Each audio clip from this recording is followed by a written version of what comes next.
আমি পেছন থেকে জিজ্ঞাসা করলাম ভাত খাবেন? থাকেন কোথায়? বাড়ি এখানে?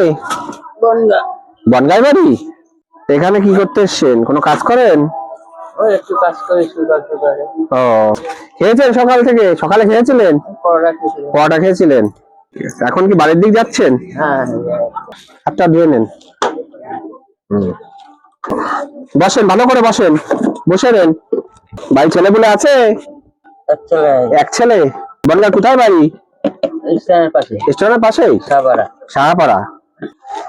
পালং শাক খান তো? দিলাম সাইডে।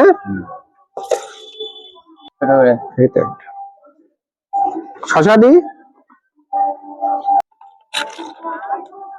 এখানে দেবো। তা কি প্রত্যেকদিন এখানে আসা হয় নাকি? কাজ কি এখানে? গ্রাম করেন। মিষ্টি আছে, দেবো?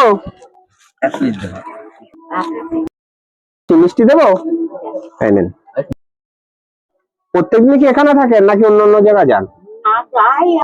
এবার সবসময় দেখা হয় না, আমরা তো আসি প্রায়। পরের দিন আসলে দিয়ে যাবো, ঠিক আছে? নমস্কার।